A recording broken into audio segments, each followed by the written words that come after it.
The glass door of Harrison Technologies felt heavier than usual that morning. Maybe it was the weight of what I carried in my pocket. A stock certificate proving I now own 2% of my father's company.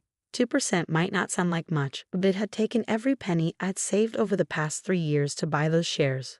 More importantly, it was just the beginning. My name is Elizabeth Harrison, though nobody at Harrison Technologies knows that. Here, I'm just Beth Williams, the quiet woman who comes in at night to clean offices. The same woman who spent the last 3 years watching, learning, and slowly piecing together her plan while the nighttime security guard dozes at his desk. I adjusted my cleaning cart, making sure the supplies were neatly arranged. Everything had to look normal, especially today. As I pushed the cart toward the elevator, I caught my reflection in the polished brass doors. At 28, I looked more like my mother than ever. The same dark hair, the same determined set to my jaw. My father wouldn't recognize me even if he looked straight at me. He hadn't seen me since I was a baby, and he never looked for me since. The elevator doors opened to the executive floor, and I stepped out into the familiar silence of the night shift.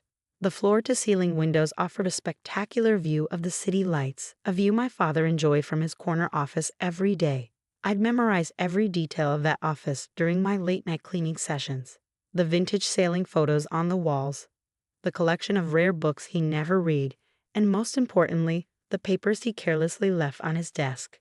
"Evening, Beth," called out Jerry, the night security guard, barely looking up from his crossword puzzle. "Quiet night ahead." I smiled and nodded, the same routine we'd followed for 3 years. Jerry had no idea that under my cleaner's uniform, I wore a wireless earpiece connected to my phone. In my pocket, a tiny camera was ready to document anything interesting I might find on Alexander Harrison's desk tonight. Starting with the break room tonight, I said that I knew exactly where I'd be heading first. Harrison Technologies was about to announce a major acquisition, and I needed to know the details before making my next move. As I pushed my cart down the hall, I thought about how it all began. My mother, Sarah Williams, had been a junior accountant at Harrison Technologies 29 years ago. She'd fallen in love with a young, ambitious Alexander Harrison, who was already making a name for himself in the tech industry. The relationship had been brief but intense until she told him she was pregnant. His response had been swift and cruel. A severance package, a non-disclosure agreement, and a clear message to disappear. My mother, young and scared, had taken the money and moved across the country. She'd raised me alone, never hiding the truth about my father but never letting it define me either. "Get an education," she'd always said. "That's something no one can take from you." I did more than that. I earned my MBA, specialized in corporate finance, and spent 5 years at one of the top investment firms in New York, all while keeping tabs on Harrison Technologies and the father who'd never wanted me. The irony wasn't lost on me. I could have walked into Harrison Technologies through the front door, resume in hand, and probably landed a decent position. But that wasn't my plan. I needed to understand the company from the ground up, to see its true inner workings, not just what was presented in board meetings and quarterly reports. I approached Alexander Harrison's office, my heart rate picking up slightly as I inserted my cleaning key into the lock. The familiar click felt different tonight, more significant, maybe because this was the first time I was entering as a shareholder, even if a minor one. The office was exactly as he'd left it, papers scattered across the desk, his laptop closed but not locked away, a security oversight I'd noted months ago, and a half-empty coffee cup perched precariously near the edge of his desk. I started my usual cleaning routine, but my attention was focused on the documents partially hidden under a folder marked confidential. As I dusted his desk, I carefully shifted the papers so my hidden camera could capture the contents. Acquisition details, just as I'd suspected, but something else caught my eye. A personal letter, handwritten on expensive stationery. My hands trembled slightly as I read the first lines. "Dear Alexander, as my health continues to decline, we need to discuss the future of Harrison Technologies." It was from Thomas Harrison, my grandfather, the founder of Harrison Technologies. I'd never met him, but I'd studied everything about him while planning my strategy. He built this company from nothing, turning a small software development firm into a tech giant. Now, at 82, he was apparently facing his mortality and questioning his son's leadership. I photographed the letter quickly, my mind already racing with the implications. If Thomas Harrison was worried about the company's future under Alexander's leadership, It could explain the rumors I'd been hearing about potential board restructuring. The sound of footsteps in the hallway made me freeze. Not Jerry's shuffling walk. These were purposeful steps, accompanied by voices. I quickly returned everything to its original position and grabbed my cleaning supplies, making sure to look busy as the office door opened. Need to handle this carefully, a male voice was saying. The old man can't just. Alexander Harrison stopped short when he saw me, his expression shifting from surprise to annoyance. What are you doing here? I kept my eyes down, playing the part of the apologetic cleaner. Sorry, sir. Just finishing up. I'll come back later. No need, he said dismissively. We'll be working late. Skip this office tonight. I nodded and hurried out, pushing my cart past him and the man I recognized as James Porter, the company's CFO. As I closed the door behind me, I caught a glimpse of my father's face. The face I'd studied in magazines and company photos for years. He looked tired, worried even. The letter from my grandfather must have hit harder than I'd thought. Back in the hallway, I let out a slow breath. Close calls were part of the job, but this one felt different. Maybe because I'd seen something in my father's eyes I hadn't expected. Fear. Alexander Harrison, the man who'd built his reputation on being untouchable, was afraid of losing control. I continued my rounds, but my mind was working overtime. The pieces were falling into place faster than I'd anticipated. Thomas Harrison's letter, the acquisition plans, the board restructuring rumors, it all pointed to a company in transition, and transition meant opportunity. 3 years ago, when I first took this job, my plan had been simple: gather information, build evidence of my father's questionable business practices, and use it to force him to acknowledge me. But somewhere along the way, it had evolved into something bigger. I didn't just want acknowledgement anymore. I wanted what should have been mine all along: a place at Harrison Technologies. Not as a cleaner, not even as Alexander Harrison's daughter, but as someone who could lead this company better than he ever had. The 2% ownership I'd acquired was just the beginning.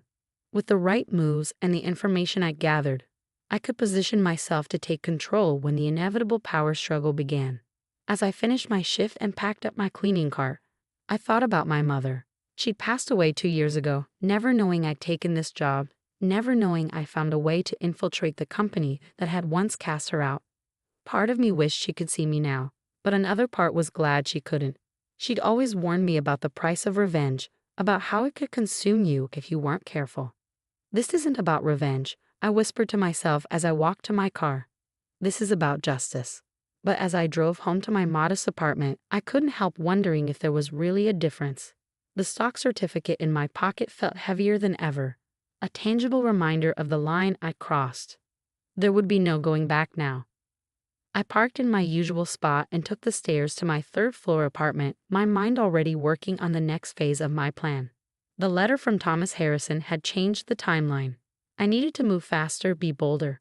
If my grandfather was indeed dying, the power structure at Harrison Technologies would soon be up for grabs.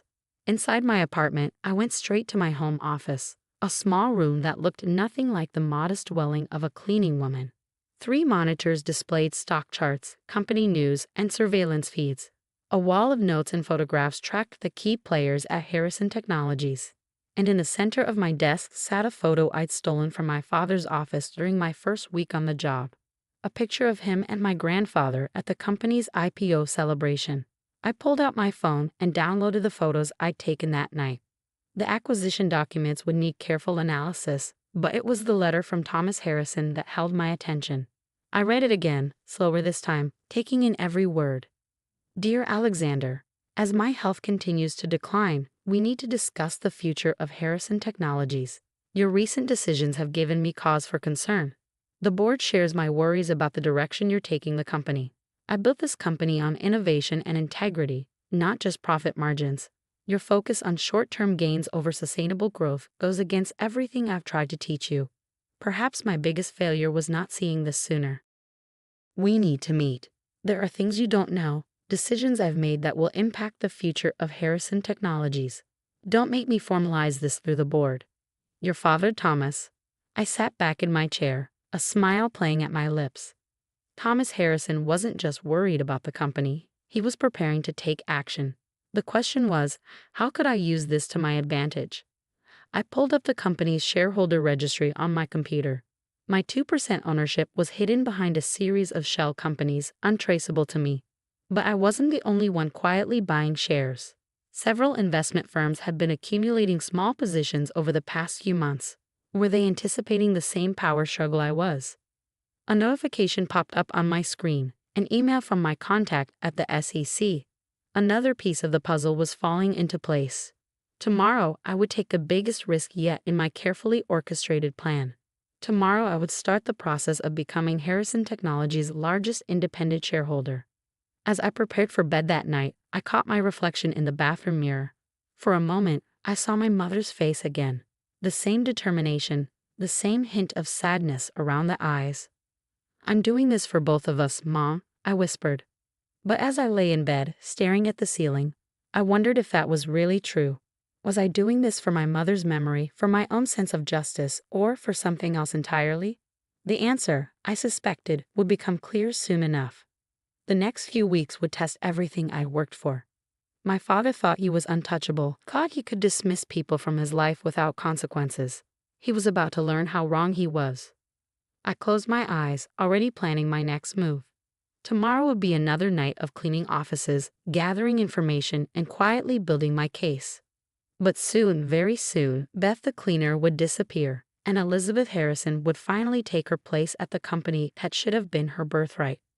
The game was changing, and I was the only player who knew all the rules. The morning headlines hit like a bombshell. Harrison Technologies faces hostile takeover attempt. I smiled as I read the article on my tablet, knowing I had orchestrated every word. The 15% ownership stake I quietly accumulated through various shell companies had finally been revealed, sending shockwaves through the corporate world. My father's reaction was exactly what I'd expected.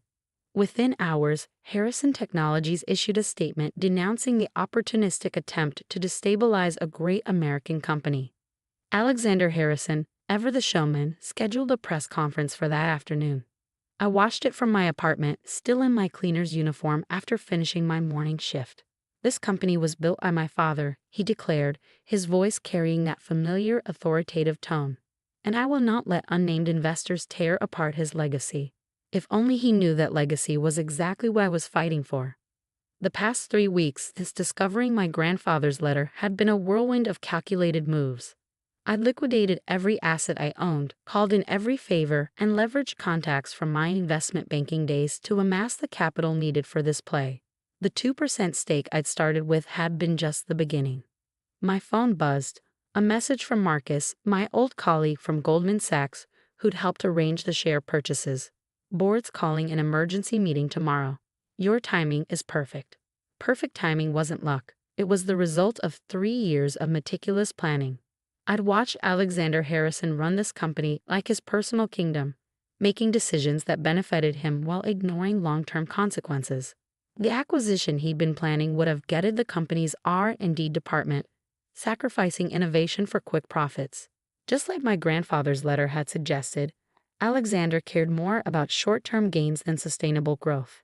I changed out of my cleaner's uniform and into a carefully chosen outfit, a charcoal gray suit that cost more than Beth the cleaner made in 3 months.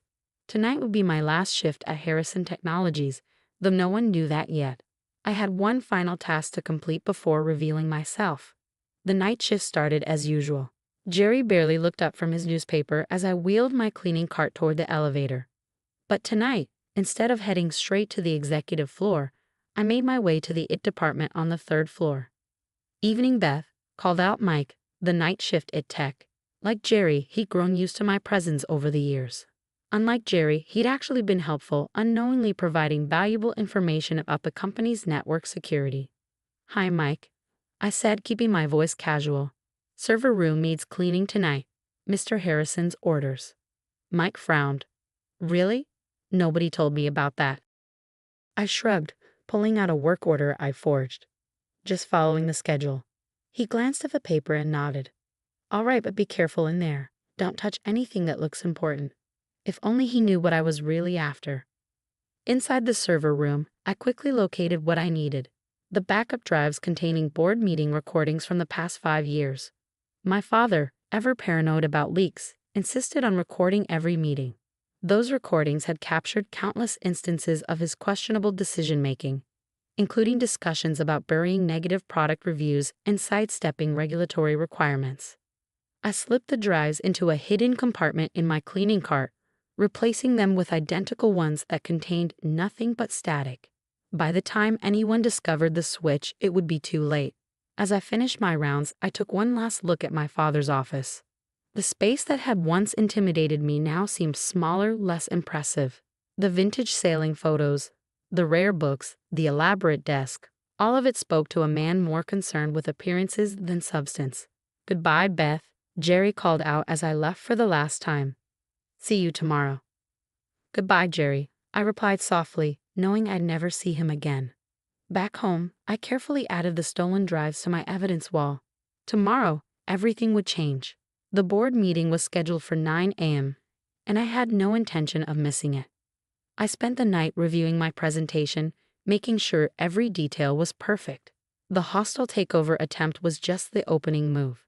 Once the board saw the evidence I'd gathered, the financial mismanagement, the ethical breaches, the pattern of decisions that put personal profit above company interests, they would understand why Alexander Harrison needed to be removed. Morning came too quickly and not quickly enough. I dressed carefully in a tailored black suit, my mother's sapphire pendant around my neck.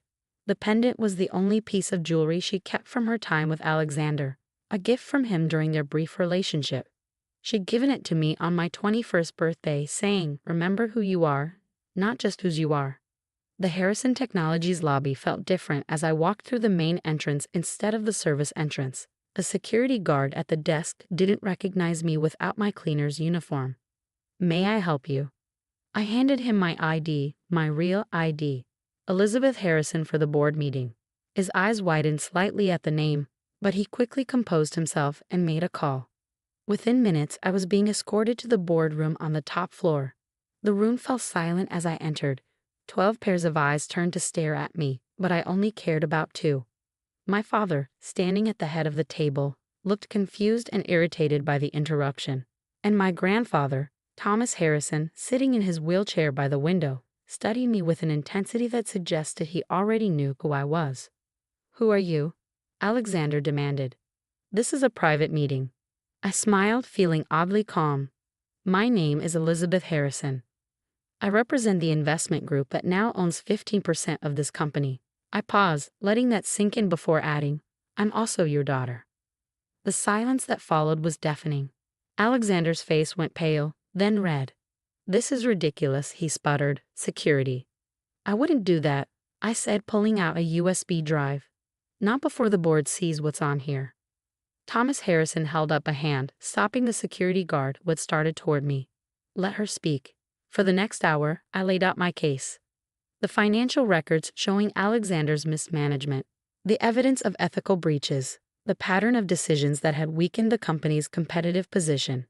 With each revelation, I could see the board members' expressions shifting from skepticism to concern to outrage. "This is a fabrication," Alexander interrupted, his voice shaking. "She's trying to destroy everything we've built." "No," I said firmly. "I'm trying to save it. I've spent the last 3 years learning this company from the ground up, watching you run it into the ground. I worked as a cleaner, coming in every night, seeing how things really operated when you thought no one was watching." Thomas Harrison wheeled himself forward, his eyes never leaving my face. "Sarah's daughter," he said quietly. "I wondered if you'd ever find your way here." Alexander's head snapped toward his father. "You knew?" "I knew about Sarah's pregnancy," Thomas replied. "I tried to convince you to do the right thing back then. You refused." He turned back to me. "Continue, please." I outlined my plan for the company, returning to the principles of innovation and integrity that Thomas had built it on, investing in R&D, and developing sustainable growth strategies. As I spoke, I could see the board members nodding, some taking notes, others whispering among themselves. "This is absurd," Alexander cut in again. "You can't seriously be considering." "We're not just considering it," Thomas interrupted. "We're voting on it." Now, what followed was the longest 30 minutes of my life. The board voted to suspend Alexander pending a full investigation of my allegations. Thomas Harrison was reinstated as interim CEO, with me appointed as Chief Strategy Officer. As the board members filed out, Alexander remained frozen in his chair, staring at me with a mixture of anger and disbelief. "Why?" he finally asked. "Why come back after all these years?" I met his gaze steadily. "Because this company deserves better than what you've given it. Because the daughter you dismissed might be the only one who can save your father's legacy. I built this company into what it is today," he protested. "No," Thomas said firmly. "You inherited a great company and nearly drove it into the ground. Elizabeth has shown more understanding of what Harrison Technology should be than you ever did." As I turned to leave, Alexander called out, "You think this makes us family? You think this changes anything?" I paused at the door. "No, it doesn't make us family, but it does make me your boss." The look on his face as I walked out was something I'd remember for a long time. In the hallway, Thomas gestured for me to follow him to his private office. Once inside, he pulled out an old photograph from his desk drawer, a picture of my mother holding me as a baby. "I kept track of you over the years," he said softly. "Your achievements, your education. I should have done more." "Why didn't you?" I asked, the question I'd wondered about for years finally coming out. He sighed heavily. "Pride, perhaps, or cowardice. I let Alexander's mistakes become my own." He looked up at me, his eyes clear and determined. "But we can fix that now, if you're willing." I studied the man who was both stranger and family. "I didn't come here looking for a grandfather," I said carefully. "No," he smiled. "You came here to take control of a billion-dollar company, and you did it brilliantly." He wheeled himself to the window, looking out over the city. "But maybe, while we're rebuilding this company, we can rebuild something else too." I joined him at the window, thinking about everything that had led to this moment. The little girl who grew up without a father. The young woman who turned rejection into determination. The cleaner who became the boss. "Maybe we can," I said softly. The sun was setting over the city, casting long shadows across the office. Tomorrow would bring new challenges, restructuring the company, implementing my plans, dealing with the fallout from Alexander's suspension. But for now, standing next to my grandfather, watching the day end from an office I'd once cleaned, I felt a sense of peace. The game wasn't over, but the rules had changed, and this time, I wasn't playing from the shadows. 1 month after taking control of Harrison Technologies, I sat in what had once been Alexander's office, reviewing the latest financial reports. The vintage sailing photos were gone, replaced by charts tracking our new R&D initiatives. The pretentious rare books had given way to actual technical manuals and industry analyses. This wasn't just an office anymore. It was a command center for rebuilding the company. My phone buzzed with a text from Thomas. "Board meeting in 20 minutes. Alexander's appealing his suspension." I wasn't surprised. My father had spent the past month building his case, claiming I had obtained information illegally during my time as a cleaner. He'd hired the best lawyers money could buy.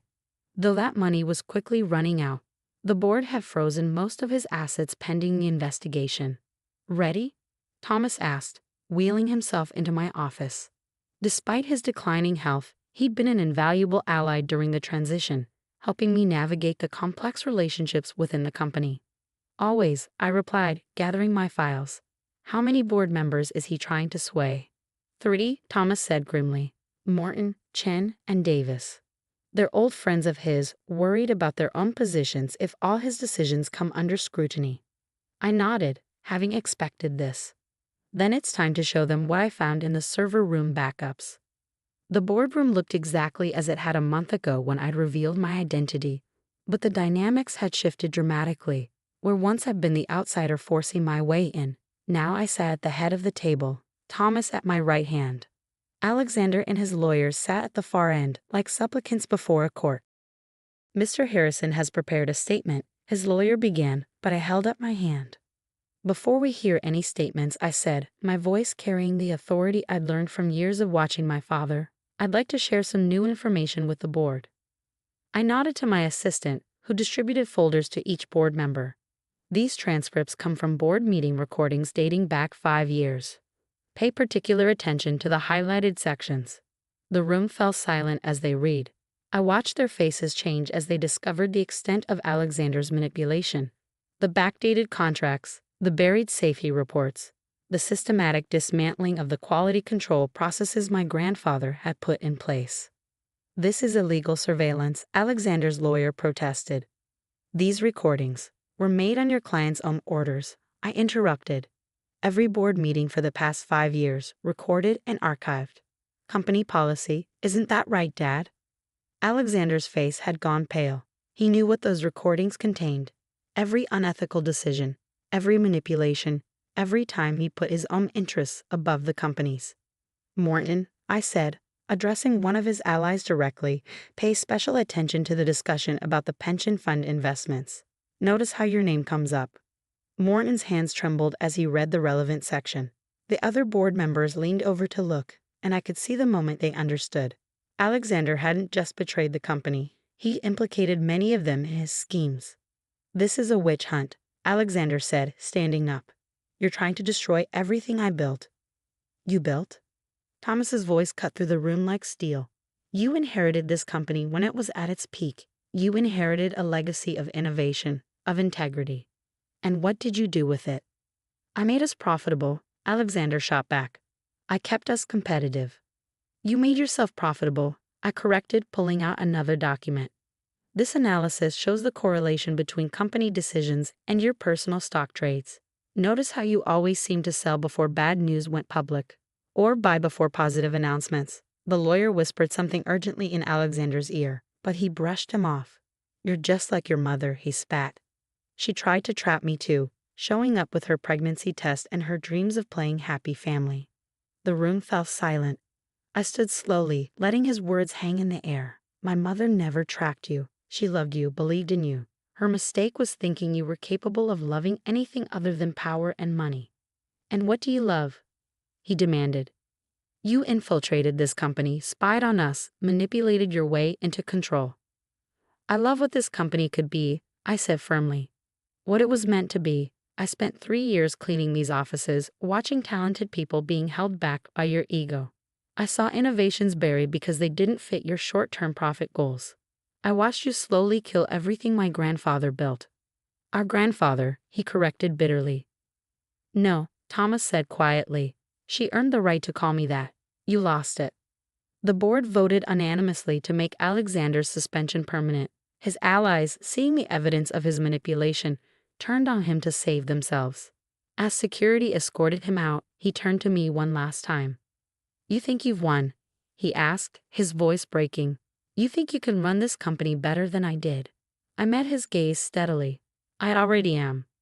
The next few hours were a blur of paperwork and preparations. The press would need to be notified, statements prepared, markets managed. But before all that, I had one more task to complete. I went down to the lobby where Jerry was just starting his night shift. He looked up in surprise as I approached his desk. "Ms. Harrison," he said uncertainly. "I mean, I guess you were Beth." "I don't." I smiled, holding out an envelope. "Thank you, Jerry, for being kind to the cleaning woman who never existed." Inside the envelope was a promotion letter. Head of Building Security, reporting directly to me. His eyes widened as he read it. "I don't understand," he said. "Why?" "Because you treated everyone with respect, regardless of their position. That's the kind of person we need here." Next, I visited Mike and it. He got a promotion too, along with funding for the security upgrades he'd been requesting for years. One by one, I sought out the people who'd shown kindness to Beth the cleaner, who'd done their jobs with integrity even when management didn't care.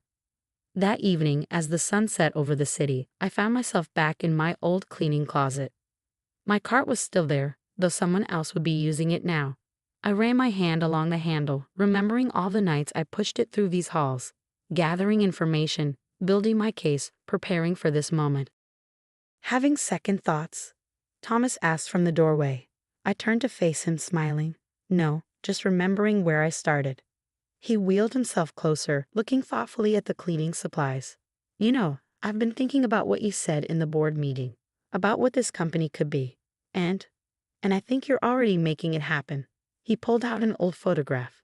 Not the one of my mother this time, but one I'd never seen before. It showed him as a young man, standing in front of a tiny storefront with a hand-painted sign, "Harrison Electronics." "I started with nothing," he said softly, "built it all from scratch. Your father never understood that part. He was born into success, never had to fight for it." "Like me," I pointed out. He shook his head. No, you fought harder than anyone. You could have come in with lawyers and demands, tried to claim your birthright through the courts. Instead, you learned this company from the ground up. You earned every bit of it. I felt tears threatening but held them back. I'm not finished earning it. No, he agreed. But you've made one hell of a start. The next morning, I arrived early to find a line of reporters outside the building. News of Alexander's permanent removal had leaked, and everyone wanted the story. I straightened my jacket, touched my mother's pendant for luck, and stepped out of my car. "Ms. Harrison," they called out, "is it true you worked as a cleaner here? Did you really spy on your own father? What are your plans for the company?" I paused at the top of the steps, thinking about everything that had brought me to this moment. The little girl who grew up without a father. The woman who spent years planning her revenge. The cleaner who became CEO. Harrison Technologies is entering a new era, I said clearly. We're returning to our roots of innovation and integrity, while moving forward into the future. As for working as a cleaner, yes, I did. Because sometimes the only way to really understand a company is to see it from the ground up. Later that day, I received a package. Inside was a frame containing my old cleaning uniform, with a note from Thomas. "Never forget where you started. It's what makes you different from him." I hung it on my office wall, right where Alexander's sailing photos used to be. A reminder that success isn't about what you're given, but what you're willing to work for. That evening, as I worked late in my office, I caught a glimpse of the night cleaning crew starting their rounds. They moved differently now, heads held higher, more confident. Word had spread about my story, and suddenly the invisible workers weren't so invisible anymore. I touched my mother's pendant, wishing she could see what I'd accomplished. She'd always told me that revenge wasn't the answer, that it would consume me if I let it. But this didn't feel like revenge anymore. It felt like justice, like restoration. My phone buzzed. A message from Alexander's lawyer. He wanted to meet, to discuss terms. I deleted it without responding. There was nothing left to discuss. The past was the past, and I had a company to run. As night fell over the city, I stood at my office window, looking out at the lights below. Somewhere out there, my father was probably plotting his next move, trying to figure out how to regain what he'd lost. But he'd never understand what he'd really lost. Not the company, not the power, but the chance to know his daughter. His loss, I decided. I had work to do. The cleaning cart still sat in my old closet, a reminder of where this all began, but now it was just that, a reminder. The game was over, and I had won, not just for myself, but for my mother, for my grandfather, and for every person who'd ever been underestimated or overlooked. Sometimes the best revenge isn't revenge at all. Sometimes it's simply becoming everything they said you couldn't be. I am Elizabeth Harrison, daughter of Alexander Harrison, granddaughter of Thomas Harrison. But more importantly, I am the woman who cleaned offices at night and became CEO by day. I am the proof that where you start doesn't determine where you finish, and I'm just getting started.